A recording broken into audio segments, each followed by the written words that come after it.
In this video, we're going to continue from where we stopped, which is free radicals, and this is actually applicable to either biochemical processes or specifically in the course of this video looking at polymer chemistry. In our previous video, we looked at various interesting concepts relating to the cleavage of a CH bond, starting off with this particular molecule, which is methane right here. What happens is that once this particular compound is subjected to a particular radical, being a R radical right here, this leads to the cleavage of this particular bond right here, where this lone pair actually on the R group actually reacts with a hydrogen atom, and then this carbon hydrogen actually cleaves and results in the formation of a radical where there is a change in the geometry of that particular methane group to form a methyl group, where we have the hydrogens actually perpendicular to the lone pair on this particular carbon, which actually results in the formation of a methyl radical. Now this is actually the simplest organic radical that is actually known so far, and in the course of this video we're going to look at 3 other case scenarios in here. Now first off is that most radicals or free radicals, they have an odd number of electrons. And what do we know about odd number of electrons? What we know of odd number electrons is that they are actually paramagnetic.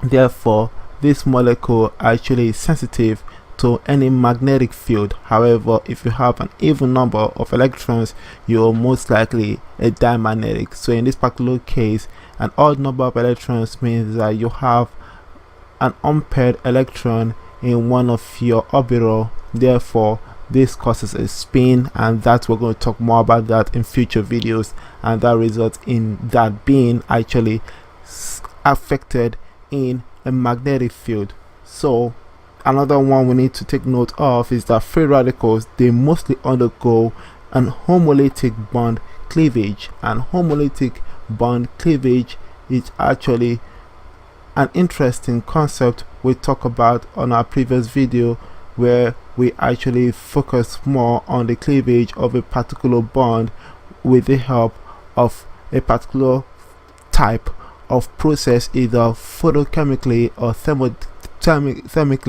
We're going to talk about that on our next videos, but in here, seeing this actually playing out, we're going to look at the driving forces behind this particular type of homolytic cleavage.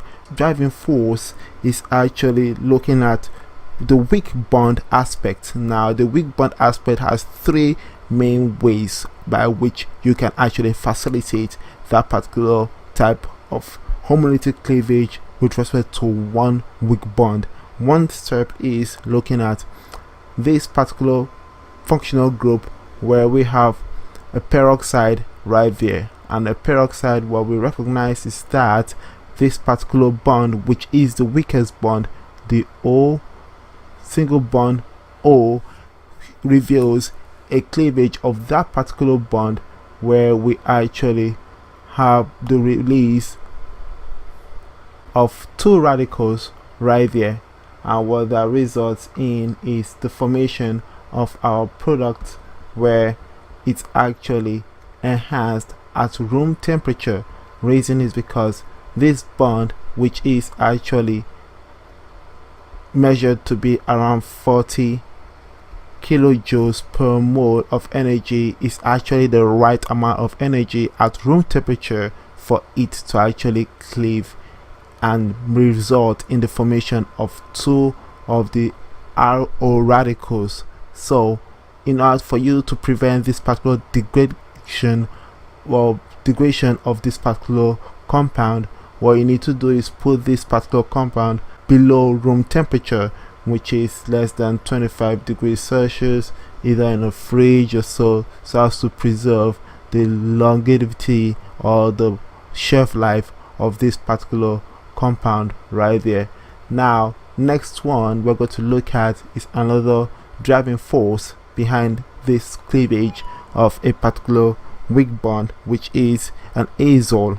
And an example of this is actually noticing this nitrogen double bond right there in this particular molecule. This azole right here shows that, oh, what's driving this particular reaction is actually the formation of a nitrogen gas. So what that results in is that this bond here cleaves off, and that is actually happening on the other side.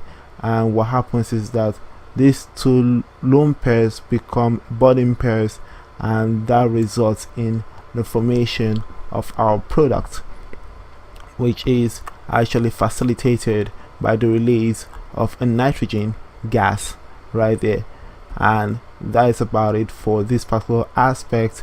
And finally, we have the third case scenario, where we look at another I would say two-step reaction, which is in here focusing on a R group attached to, and this has a peroxide bond in here and result in another group right there, which is the carboxyl group right there. So what happens first is that from a previous reaction, we recognize that, hey, this bond is the weakest on at 25 degrees Celsius, and that leads to the formation of our first product right here. And this is actually a carboxylic radical. And what happens next is that, oh, this oxygen, which has a lone pair of electrons, actually donates its lone pair of electrons, since it's actually on the plane of this particular pi system. This results in the formation of another bond, which actually results in the cleavage of this particular bond between the carbon and the R group. And what that results in is the formation of carbon dioxide, which in this case two molecules of carbon dioxide and our R group radical. So this is about it for this particular video, where first we're able to look at a case scenario where we had to subject this particular compound at 25 degrees Celsius to actually form a radical due to the weak oxygen bond in a particular compound, which is peroxide compound.